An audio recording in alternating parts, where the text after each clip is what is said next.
नमस्कार दोस्तों, स्वागत है आप सभी का कार्बोनेट्स कंपाउंड के लेक्चर नंबर 7 में। और पिछले क्लास में हम सोप्स एंड डिटर्जेंट्स को डिस्कस नहीं कर पाए थे, तो इस क्लास में हम सोप्स एंड डिटर्जेंट्स को डिस्कस करेंगे। इसमें सोप्स के बारे में जो थोड़ी बहुत जानकारी जो एनसीईआरटी पूछते हैं एग्जाम्स में, उससे रिलेटेड हम बातचीत करेंगे।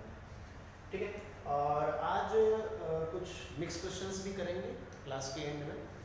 मतलब जो हम नोमेनक्लेचर के कुछ क्वेश्चंस कर चुके थे, जो वो फंक्शनल ग्रुप के हो, सैचुरेटेड हो, अनसैचुरेटेड हो, इन सभी क्वेश्चंस को लास्ट में हम करेंगे और कुछ नए क्वेश्चंस भी। चलिए, ठीक है। तो हमारे पास क्या है? हमारे पास है सोप्स एंड डिटर्जेंट्स। सोप्स के बारे में डिस्कस करेंगे। ठीक है, सोप क्या है? ये स्ट्रक्चर जो आपको दिख रहा है, ये स्ट्रक्चर ये स्ट्रक्चर ही सोप का स्ट्रक्चर बोलते हैं। ये जो स्ट्रक्चर आ रहा है, इसमें आपको दिख रहा है कि कुछ ये पोर्शन है, यहाँ पे माइनस चार्ज है, फिर सोडियम और प्लस चार्ज है। तो ये पोर्शन जो है ना, इस पोर्शन का डिस्कशन आगे एक क्लास में हम करेंगे।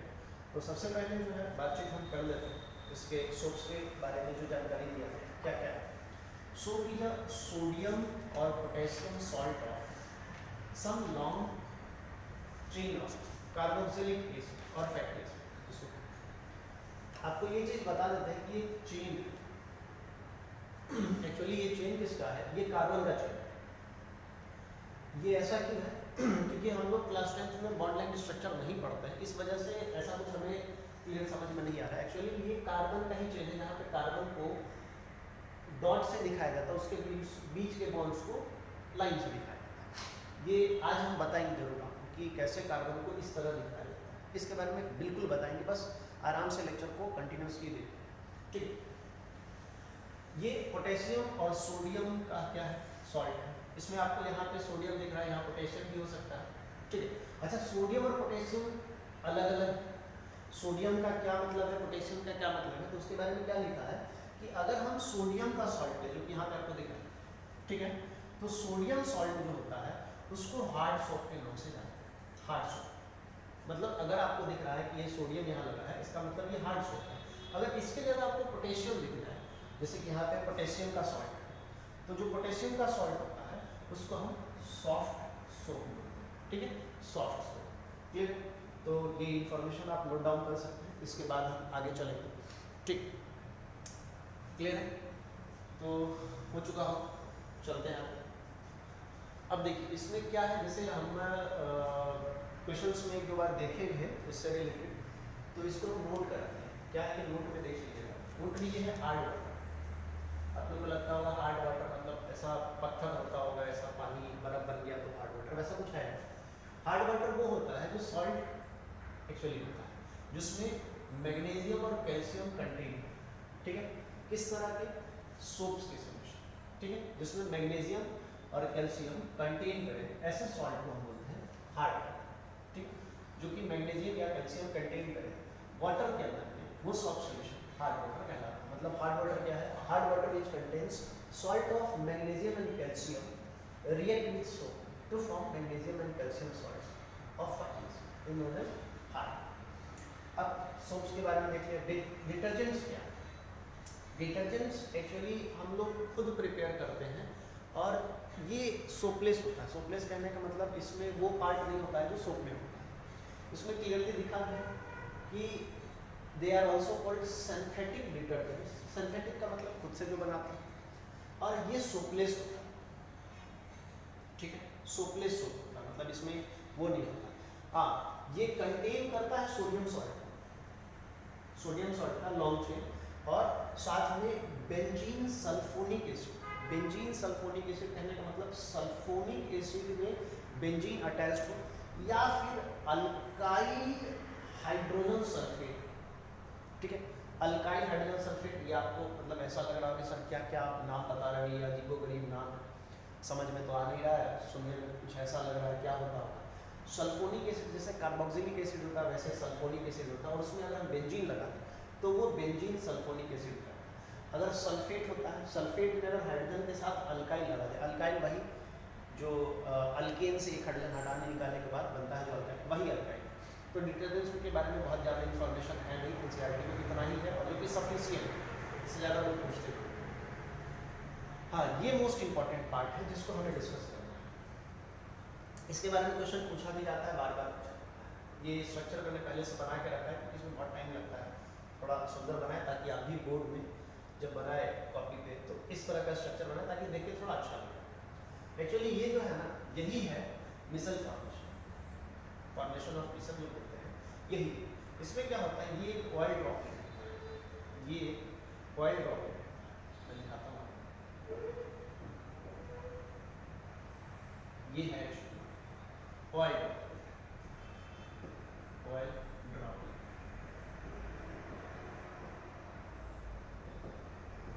और ऑयल ड्रॉपलेट के साथ ये जो पार्ट अभी थोड़ी देर पहले जो हम देखे थे, ये लॉन्ग चेन पार्ट वाला और एक सर्कल फिर से सोडियम प्लस वाला, तो क्या होता है कि ऑयल ड्रॉपलेट के साथ ये जो होता है, ये कार्बन का चेन पार्ट इसके साथ अटैच है, ठीक है। और इस पार्ट को हम क्या कहते हैं, जैसे ये पार्ट है, इसको हमने यहाँ अलग से मेंशन किया है। तो ये जो पार्ट होता है एक्चुअली देखिए, ये ऑयल है, मतलब ये वाटर से रिपेल कर रहा है, और ये इसके साथ अटैच कर रहा है, मतलब ये पोर्शन भी क्या होगा, वाटर रिपेलिंग। तो वाटर रिपेलिंग कहने का मतलब होगा कि ये हाइड्रोफोबिक नेचर का होगा, जिसको पानी से प्यार नहीं। तो मतलब ये वाला जो एंड हमारा है, ये इसी एंड को हम बोलते हैं हाइड्रोफोबिक। और दूसरा एंड जो आपका कैटायनिक पार्ट है, ये क्या है, ऑयल से रिपेलिंग। ऑयल से रिपेलिंग मतलब वाटर अट्रैक्ट, मतलब क्या होगा, ये पॉइंट जो हमारे पास दिख रहा है, ये हमारे पास है hydrophilic. Hydrophilic which loves with water, water loves, ठीक है। मतलब ये हाइड्रोफिलिक और हाइड्रोफोबिक दोनों पार्ट होते हैं एक ही सोप के सॉल्यूशन। अब देखो, ये जो हमने यहाँ पे बनाया है, एक्चुअली ये सोप का मॉलिक्यूल है जिसका हमने यहाँ अलग बना के रखा है, सोप मॉलिक्यूल। सोप मॉलिक्यूल के बारे में क्या क्या इन्फॉर्मेशन है और कैसे ये पार्टिसिपेट करता है। एक्चुअली ये ऑयल ड्रॉपलेट होता है, ये डस्ट के साथ रिवॉल्व होता है। यहाँ लिखा है most of the dust particles are oily. Oily कहने का मतलब कि ऑयल नेचर में हो, oily in nature and they not dissolve in water, मतलब पानी में डिजॉल्व नहीं होता। पानी में डिजॉल्व नहीं होता, इसी का हम फायदा उठाते हैं और इस वजह से इसको इसके चेन वाले, कार्बन चेन वाले पार्ट के साथ इसको इन्वॉल्व करा होता है। इसमें यहाँ लिखा भी है the ionic end of soap dissolves in water. Ionic end ये वाला क्वेश्चन, ठीक है। Ionic end while the carbon chain dissolves in water. ये जो आपका कार्बन चेन है ऑयल के साथ डिजॉल्व होता है, जिसकी वजह से यहाँ पे मिसल का फॉर्मेशन। क्लियर है? तो चलिए ये भी बेहतर हो चुका है। नेक्स्ट हमारे पास इसी का मतलब जो प्योरेस्ट फॉर्म है, जो कि ये वर्क कैसे करता है, दिखता कैसा है। एक्चुअली वो चेन जो है ना, ऐसा कुछ दिखता है, अगर हम देखें माइक्रोस्कोप से, ऐसा दिखता तो है, हमने बना लिया कार्बन चेन के बारे में। देख यहाँ हमारे पास कोई क्लॉथ होता है, क्लॉथ में ऑयल एंड डस्ट पार्टिकल्स होता है चिपके हुए, तो हमारे पास ये होता है, ये सोप्स मॉलिक्यूल्स, वो यहाँ पे इसको अट्रैक्ट करने के साथ साथ इसके साथ अटैच हो जाते हैं, और अटैच करके ये भी ऑयल रिपेलिंग, वाटर रिपेलिंग, और ये पोर्शन भी वाटर रिपेलिंग। तो दोनों क्या करेगा, वाटर से दूर जाएगा। तो इस डस्ट एंड डस्ट पार्टिकल को जब ये पकड़ लिया, तो पकड़ने के बाद ये क्या बोलेगा, चलो तो पानी से बाहर निकलना। तो इस वजह से ये खुद को और इस ऑयल ड्रॉपलेट को पानी से बाहर खींचता है। इस वजह से देखो नेक्स्ट स्टेप में क्या हुआ, स्टेप 1 इस पर हम बोलते हैं, स्टेप 2 में क्या हुआ कि ऑटोमेटिकली ये जो डस्ट और डर्ट पार्टिकल, जिसको ग्रीस भी बोल सकते हैं, ग्रीस एग्जैक्टली ऑयली होता है, जो कि इस पोर्शन से, जो हमारा क्लॉथ पोर्शन से बाहर निकल जाता है। और ये स्ट्रक्चर जो आपको दिख रहा है, ये एक्चुअली मिसल जो हम पीछे, ठीक है। अब इस सोप पार्ट का दो एंड दिख रहा है, जो कि आपको दिख रहा है, एक जो है ऑयल से अट्रैक्ट कर रहा है, दूसरा वाटर से अट्रैक्ट कर रहा है। तो इसको फिर आगे मेंशन किया गया है, ये आपको ऊपर वाला जो पोर्शन है, जो डार्क पोर्शन, इसको हाइड्रोफिलिक बोला, और नीचे वाला जो पोर्शन है इसको हाइड्रोफोबिक बोला। हाइड्रोफोबिक मतलब which repels with water and hydrophilic which attracts with water. और एक्चुअली यही हमारा सोप मॉलिक्यूल है, जो हम अभी जस्ट पहले देख रहे हैं, ये सोप मॉलिक्यूल एक्चुअली ये दिखता है ऐसा, ठीक है। हाँ, इसके बारे में जो भी हमने मेंशन किया है कि इसके दो एंड्स हैं, हाइड्रोफिलिक और हाइड्रोफोबिक, वो यहाँ हमने मेंशन कर दिया है कि soap are molecule which are have two ends with different property. मतलब ये देखो, इसका ऊपर का पोर्शन जो है इसका अलग प्रॉपर्टी है, ये नीचे का पोर्शन इसका अलग प्रॉपर्टी, ये तुम्हारा हाइड्रोफिलिक है और ये हाइड्रोफोबिक, मतलब दोनों अलग अलग प्रॉपर्टी को बनाते हैं। और नेक्स्ट पॉइंट क्या है, the micelle stay in the solution as a colloid. मतलब आपको जो मिसल बनता है वो एक तरह का कोलाइड बनता है, ठीक है। और कोलाइड बनने के कारण ये इसके साथ कंप्लीटली डिसॉल्व नहीं होता है। और इसका एक और कारण क्या है कि ये एक साथ नहीं होता। रीजन ये होता है कि इसके बीच में आयनिक रिपल्सन होता है। सर आयनिक रिपल्सन कैसे होता है? थोड़ा पीछे देखो, यहाँ पॉजिटिव चार्ज दिख रहा है और ये पॉजिटिव चार्ज दिख रहा है, तो ये पास पास कैसे आएंगे? दूसरे में क्या करेंगे? रिपेल करेंगे। इस रिपल्सन के कारण ये क्या करता है, ये इसमें डिसॉल्व नहीं होता है और इसके साथ साथ ये लाइट को स्कैटर करता है। मोस्ट इंपॉर्टेंट पार्ट है कि soap micelle are also large enough to scatter light. Scattering of light में इसका मोस्ट इंपॉर्टेंट पार्ट है। आप सोप का कोई सोल्यूशन बनाओ और उससे सन रेज को पास कराओ, तो सन रेज के जो है ना वहाँ पे आपको रेनबो बनता हुआ दिखता है। ये तो अलग फिजिक्स का डिफ्रैक्शन वाला पोर्शन है, बट वहाँ लाइट रिफ्लेक्ट करता है और लाइट को स्कैटर भी करता है, इस वजह से ऐसा कुछ होता है। क्लियर? तो ये सब कुछ देख चुके हैं, छोटे छोटे पोर्शन हैं। हाँ, ये क्वेश्चन अभी मैं जब देख रहा था तो एनसीईआरटी में देखा। ये आपका सोप एंड डिटर्जेंट से रिलेटेड नहीं है, बट रिलेटेड थोड़ा सा वैसा ही है, इसलिए मैंने इसको ले लिया। इथेन में पूछा गया है as how many number of covalent bond का। ये टॉपिक एक्चुअली कोवेलेंट बॉन्ड का था, इसलिए मैंने इसको ले लिया। कोवेलेंट बॉन्ड, ठीक। अब कोवेलेंट बॉन्ड क्या है? एक्चुअली वो bonds which are formed by the sharing of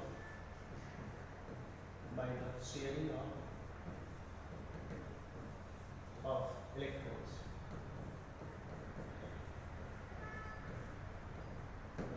मतलब इलेक्ट्रॉन्स के शेयरिंग के कारण अगर कोई बॉन्ड बन रहा है, इलेक्ट्रॉन्स के शेयरिंग के कारण अगर कोई बॉन्ड बन रहा है, तो वैसे बॉन्ड्स को हम बोलते हैं कोवेलेंट बॉन्ड। यहाँ पे इलेक्ट्रॉन्स का शेयरिंग। अब थोड़ा सा देखते हैं क्या होता है, ठीक। मेरे पास हाइड्रोजन है, जिसका एटॉमिक नंबर 1 और इसका अगर कन्फिगरेशन लिखना है, इलेक्ट्रॉनिक कन्फिगरेशन, तो हमें मिलेगा 1, क्योंकि इसके फर्स्ट शेल में 1 इलेक्ट्रॉन। हमारे पास दूसरे में कार्बन का एटॉमिक नंबर 6 है। अगर इसका कन्फिगरेशन हम लिखने जाए तो मिलेगा हमको 2,4, ठीक। और हम इस कन्फिगरेशन के बारे में अच्छे से जानते हैं, हमें पढ़ाया भी गया है क्लास 9 में कि हम किसी भी इलेक्ट्रॉन का अगर कन्फिगरेशन लिखते हैं तो वो 2,8,8,2 होता है अप टू 20 तक। मतलब अगर हम 1 से लेकर के 20 तक का कन्फिगरेशन लिख रहे हैं तो हम कुछ इस तरह लिखते हैं 2,8,8,। जैसे हम 20 से आगे बढ़ते हैं, मतलब 21 से लेकर के 30 तक जाते हैं, तो ये कन्फिगरेशन में थोड़ा सा वेरिएशन होता है। कन्फिगरेशन वेरिएशन होता है 2,8 तो सही रहता है, बट यहाँ पे क्या होता है, ये 8 से 18 तक वेरी करता है, लास्ट में फिर 2। ये जो वेरिएशन है, ये यहाँ पे जो हुआ है, ये वेरिएशन हम आगे 11th में पढ़ेंगे जब हम क्वांटम पढ़ेंगे। अभी 10th में इसका रिलेशन, बट हाँ हम अभी इससे काम नहीं ले सकते। 2,8,8। अब इस कन्फिगरेशन को थोड़ा ध्यान से देखिए, जब हम इसको देखते तो हमको पता चला सर यहाँ तो 2,8 दिख रहा है, यहाँ है 2,4, बट हमने ये पढ़ा है कि कोई भी एलिमेंट मैक्सिमम 3 इलेक्ट्रॉन एक्सेप्ट कर सकता है। 3 इलेक्ट्रॉन एक्सेप्ट कर सकता है, या तो एक्सेप्ट कर सकता है या फिर डोनेट कर सकता है, इससे ज्यादा पॉसिबल नहीं। इसी वजह से कार्बन पे C4 प्लस नहीं बनता और C4 माइनस नहीं बनता। अब सर ये होगा कैसे? अब आपने बोला भी है कि सर कार्बन लॉन्ग चेन बनाता है, तो बनाता कैसे? एक्चुअली इसके बारे में अच्छी इंफॉर्मेशन है और थोड़ा देख भी लेते हैं क्या है। कार्बन क्या करता है? कार्बन इस केस में यहाँ पे ये करता है शेयरिंग ऑफ इलेक्ट्रॉन्स, ठीक। अब जब ये शेयरिंग करता है तो इसका स्ट्रक्चर कैसा है, थोड़ा ध्यान से। यहाँ पे इथेन लिया गया है, ठीक। तो इथेन में 2 कार्बन, एक कार्बन और बाजू में दूसरा कार्बन, ठीक है। और कोवेलेंट बॉन्ड के बारे में बात किया गया है, तो कोवेलेंट बॉन्ड शेयर करने पे बनेगा, मतलब इसका एक इलेक्ट्रॉन इसके इलेक्ट्रॉन से शेयर करेगा तो एक बॉन्ड बन गया, ठीक। अब इस इथेन का अगर हम फॉर्मूला लिखें, इथेन एक्चुअली जो बना है इच कहने का मतलब क्या होगा? इच कहने का मतलब दो कार्बन, और एन कहने का मतलब सिंगल वन, मतलब सिर्फ हाइड्रोजन। तो क्या सर आपको ये अल्केन दिख रहा है? अगर ये अल्केन दिख रहा है तो C2H6 स्ट्रक्चर होगा इसका, फार्मूला C2H6 होगा। अब अगर C2H6 है तो यहाँ देखो दो कार्बन तो लग गए, दो कार्बन लग गए। अब हाइड्रोजन लगाने तो कितने हाइड्रोजन लगेंगे टोटल? हर एक कार्बन पे कितने? तीन तीन हाइड्रोजन लगेंगे, ठीक है। अब जब तीन तीन हाइड्रोजन हो गए, जब तीन तीन हाइड्रोजन हो गए तो हमारे पास जो टोटल इलेक्ट्रॉन्स यहाँ पे दिख रहे हैं, एक कार्बन के पास एक इलेक्ट्रॉन है, यहाँ भी एक इलेक्ट्रॉन। अब ध्यान से देखो, मैं इलेक्ट्रॉन्स को दिखाता हूँ, इलेक्ट्रॉन्स को। एक कार्बन का एक इलेक्ट्रॉन ये है, दूसरा ये है, तीसरा ये है। ये देखो इस कार्बन के पहले लिखा है 2 3 4। अब इस कार्बन में इससे इलेक्ट्रॉन शेयर किया तो एक इसका शेयर है, फिर इस कार्बन में देखो 1 2 3 4, ये तो कार्बन के इलेक्ट्रॉन। अगर तुम हाइड्रोजन के इलेक्ट्रॉन देखोगे तो देखो हाइड्रोजन भी अपना इलेक्ट्रॉन शेयर कर रहा है,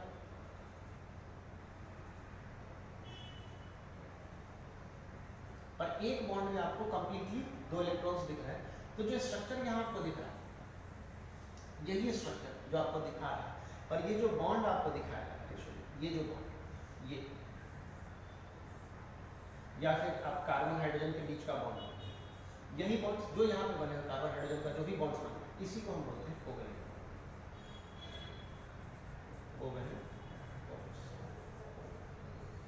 ठीक।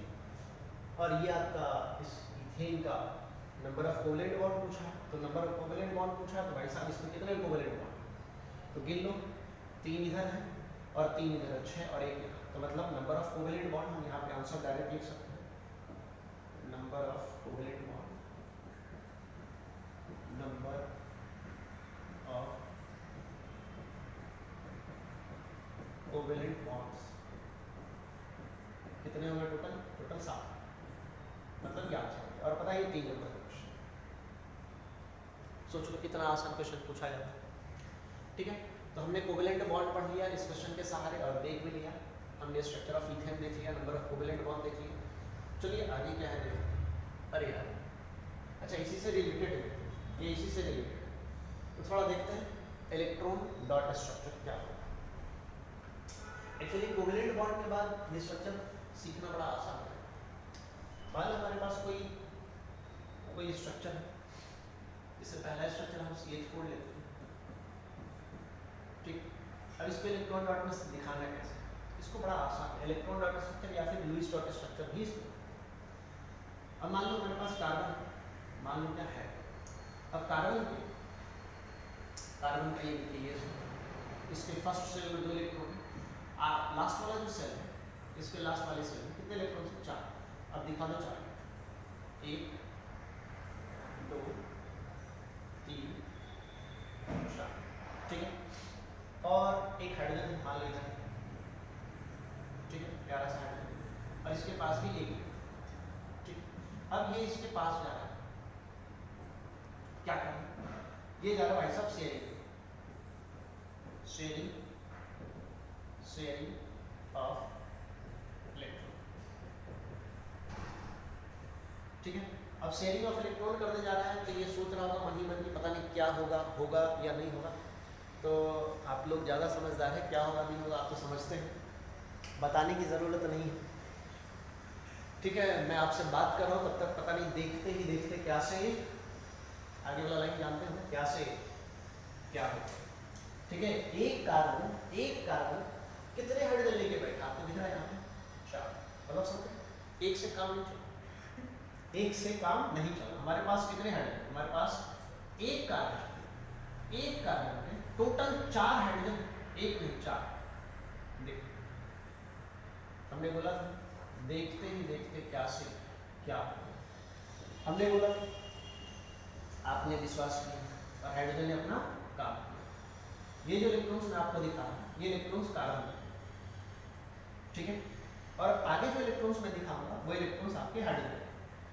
अब देख आपको क्या रंगीन दुनिया दिख रहा है, पीछे वाला बोला सर यही तो दिखता है, बाकी दिखता कहाँ है, नींद से बाहर आओ सब कुछ दिखेगा, ठीक है। ये हमारा प्यारा हाइड्रोजन बहुत खुश, ये सोच के हमारी बॉन्डिंग हो गई। बेटा तुम्हारी हो गई नहीं, कार्बन ने तुम्हारा फायदा उठाया। तुमको लग रहा है कि हम तो कंप्लीट हैं, बेटा कार्बन अपनी कंप्लीट के बारे में बात कर रहा है। इसका कन्फिगरेशन देखो, इसके आखिरी सेल में 2 4 6 8 मतलब 8 इलेक्ट्रॉन्स हो गए। और इसका क्या होगा पता है? इसका octet complete,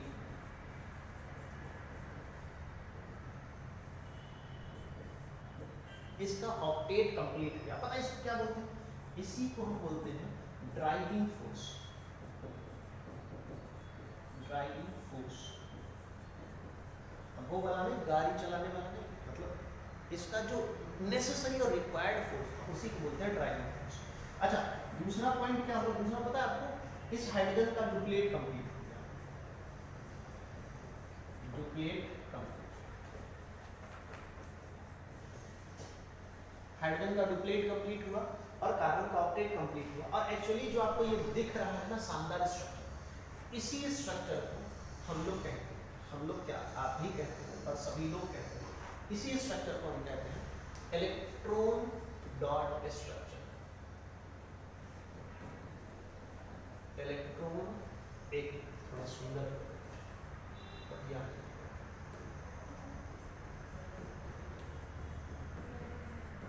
electron dot structure, यही हमारा है इलेक्ट्रॉन डॉट स्ट्रक्चर। तो सावधान हो जाओ, क्योंकि आज के समय में एक कार्यक्रम चल रहा है। आपको लग रहा होगा कि हम तो मतलब हमारे ही है वो, लेकिन ऐसा कुछ नहीं। ये शरीफ कार्बन कितनों के साथ खेल रहा है, आपको अंदाजा ही नहीं। ठीक है, आपको लग रहा होगा सर ये कार्बन जो हाइड्रोजन को लग रहा है, वो आपको भी लग रहा होगा कि ये हाइड्रोजन जो है ना, जैसा फील कर रहा है कि कार्बन तो सिर्फ मेरा है, ये भी फील कर रहा होगा सिर्फ मेरा है। लेकिन कार्बन देखो 1 2 3 नहीं 4 हाइड्रोजन को लेकर के खेल रहा है। सोचो कितनों की जिंदगी बर्बाद है। सुधर जाओ, सुधर जाओ, यही मौका है। ठीक है, तो ये टॉपिक्स हमने कंप्लीट किया। यहाँ पे 4 हाइड्रोजन लगे थे। हमारा मकसद ये था कि इलेक्ट्रॉन डॉट स्ट्रक्चर दिखाना। एक्चुअली ऐसे ही दिखता है। आपको अगर इसके अलावा कोई और स्ट्रक्चर करना है, बहुत आसान है, बहुत आसानी से कर सकते हो। इसमें देखो इंपॉर्टेंट बात क्या है ना, कि हम किसी के इलेक्ट्रॉन को दिखाते हैं तो अलग तरीके से दिखाते हैं। अब देखो कोई अगर पूछेगा कि सर अगर हम बनाना चाहें O2 का स्ट्रक्चर, O2 जो बनता है, देखो अगले स्टेप में दिखाते हैं, थोड़ा अच्छा स्ट्रक्चर है और जानना बहुत जरूरी है कि सर मान लो हमने तो बना लिया CH4 का, अगर हम O2 का बनाए तो O2 तो हम जानते हैं कि sir O double bond O होता है, फिर तो गड़बड़ हो जाएगा।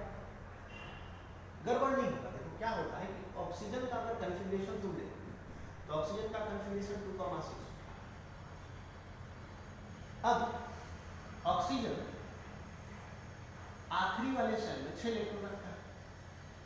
ठीक, 3 और 3 6। एक और ऑक्सीजन देखो ऐसा। जब आगे हम चलेंगे, आगे हमें क्या दिखेगा पता है? ये ऑक्सीजन एक दूसरे पे ओवरलैपिंग करेगा और इसका इलेक्ट्रॉन ऐसा कुछ शेयरिंग होगा। 2 इलेक्ट्रॉन दोनों के दिखे, बाकी 4 इलेक्ट्रॉन इधर, 1 2 3 4, 1 2 3 4। अब पता है क्या, दोनों ऑक्सीजन सिंगल, दोनों ऑक्सीजन है, इस वजह से हम दोनों को डॉट से दिखा रहे हैं। अगर यही कोई और दूसरा होता, मैं यही आपको दिखाता हूँ, थोड़ा अच्छा लगेगा। यहाँ मैंने ऑक्सीजन का बताया, अगर मैं NH3 का बताता हूँ, NH3, ठीक है, अगर NH3 की बात करता हूँ तो NH3 एक्चुअली क्या होता है, N पे 3 हाइड्रोजन लगे होते हैं ऐसे, और साथ में एक लोन पेयर होता है। ये आपको अभी सोचने की जरूरत है, बस ऐसे देखिए। तो NH3 अगर बनता है तो नाइट्रोजन के पास टोटल अगर देखो नाइट्रोजन का कन्फिग्रेशन, तो हम तो 2,5 दिखता है, टोटल एटॉमिक नंबर 7, तो 5 इलेक्ट्रॉन। और 5 इलेक्ट्रॉन हाइड्रोजन के साथ अगर कंबाइन करेंगे तो मान लो कि यहाँ पे 3 हाइड्रोजन लगेंगे, तो लगा दो 3 हाइड्रोजन लगा। अब 3 हाइड्रोजन लगते ही क्या होगा कि हाइड्रोजन का इलेक्ट्रॉन और नाइट्रोजन के इलेक्ट्रॉन को अगर दिखाना, तो अगर हाइड्रोजन के इलेक्ट्रॉन को तुम डॉट से दिखा रहे, ठीक है, तो नाइट्रोजन के इलेक्ट्रॉन को तुमको क्रॉस से दिखाना पड़ेगा, ठीक है। या फिर अगर तुम सोच रहे हो कि सर नहीं, हम इसको डॉट से इसको क्रॉस से दिखाएंगे, ठीक है, ये तुम्हारा नाइट्रोजन, ठीक है, और 3 हाइड्रोजन यहाँ पे, हाइड्रोजन को तुम सोच रहे हो कि हम क्रॉस से दिखाएंगे, तो क्या होगा, हाइड्रोजन को तुम क्रॉस से दिखा, हाइड्रोजन के इलेक्ट्रॉन को क्रॉस से दिखा, तो नाइट्रोजन के इलेक्ट्रॉन को तुमको क्या करना पड़ेगा, डॉट से दिखाना पड़ेगा। अब ऐसा क्यों है, क्योंकि यही चीज़ जो है ना ज़्यादातर पूछा भी जाता है। 3 इलेक्ट्रॉन तुमने दिखाया, अभी 2 इलेक्ट्रॉन और इसमें है ना, 5 में 3 इलेक्ट्रॉन दिखा दे, 2 यहाँ बाकी 2 यहाँ, अभी देखो 2 3 4 5 6 7 8, टोटल इलेक्ट्रॉन 8 हो गए, एक बॉन्ड में 2 इलेक्ट्रॉन, 2 4 6 और 2 यहाँ 8 इलेक्ट्रॉन हो गए, इसका ऑक्टेट कंप्लीट हो गया। अब दिखाने का तरीका क्या था कि हमने क्या देखा कि हमने O2 में जो डॉट डॉट से डिफरेंट इलेक्ट्रॉन्स को पुट किया, बट यहाँ डॉट और क्रॉस किया।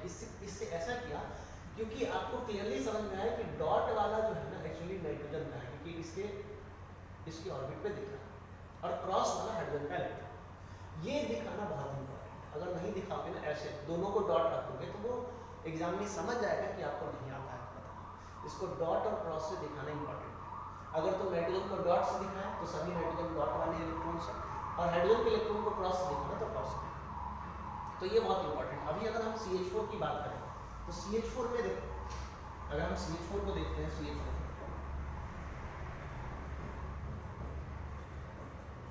तो CH4 को अगर हम दिखाएंगे तो यहाँ पे देखो कार्बन, ठीक है, और 4 हाइड्रोजन लगे थे। प्योरली इलेक्ट्रॉन का स्ट्रक्चर अगर दिखाते हैं तो मान लो तुमने क्या किया, तुमने इसको दिखा दिया कार्बन को डॉट से, 2 3 4, और फिर तुम हाइड्रोजन को दिखाओगे क्रॉस,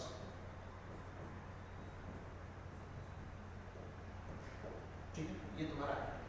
तो ये तुम्हारा प्रॉपर इलेक्ट्रॉन डॉट स्ट्रक्चर, ये प्रॉपर इलेक्ट्रॉन डॉट स्ट्रक्चर जो कि तुम यहाँ देखो, ये है O2 का, फिर तुम्हारा NH3 है, फिर तुम्हारा CH4, तो इस वजह से हम ऐसे दिखा, ठीक है। वही अगर तुम्हारे पास सवाल पूछ लिया जाए कि अगर हम C2H6 को दिखाना चाहते हैं तो कैसे दिखा, तो देखना ध्यान से, कार्बन, एक कार्बन दूसरे कार्बन से ओवरलैप किया था, ठीक है, फिर हमारे पास हाइड्रोजन 3, ठीक है, कार्बन को मान लो तुमने डॉट से दिखा दिया, तो ये मान लो तुम्हारा एक कार्बन का इलेक्ट्रॉन यहाँ है, डॉट 1 2 3 4।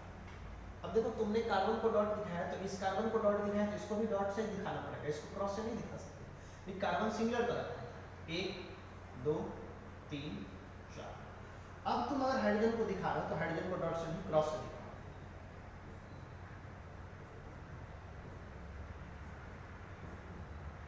और ये तुम्हारा स्ट्रक्चर कंप्लीट होता है C2H6। तो ध्यान से देखो, हर एक स्ट्रक्चर अलग अलग तरह का है। इसमें हाइड्रोजन को डॉट से, कार्बन को क्रॉस से दिखाया, यहाँ पे कार्बन दोनों था तो दोनों को डॉट से ही दिखाया, हाइड्रोजन को क्रॉस से ही दिखाया। अब यहाँ पे दोनों ऑक्सीजन सेम तरह का, दोनों को डॉट से ही दिखाएंगे, कोई दिक्कत नहीं। फिर यहाँ NH3, तो ये वेरिएशन इंपॉर्टेंट है, याद रखना ये बनाते कैसे, ठीक है। तो ये नोट डाउन कर लो, फिर उसके बाद हम आगे चलते हैं, क्लियर। और एक दो चीज़ बाकी है तो वो 11th में देखोगे, बॉन्ड लाइन स्ट्रक्चर क्या होता नहीं, ठीक है। तो ये क्लियर समझ गए होंगे। कार्बन कंपाउंड्स के लेक्चर्स हम आज निपटा दिए, और अगले कोशिश करेंगे कि हम एसिड बेस सॉल्ट्स और क्या कहते हैं अपना जो चैप्टर है केमिकल रिएक्शन इक्वेशन, उसको स्टार्ट करें, ठीक है। तो आज के लिए इतना ही, मिलते हैं अगले लेक्चर में, धन्यवाद।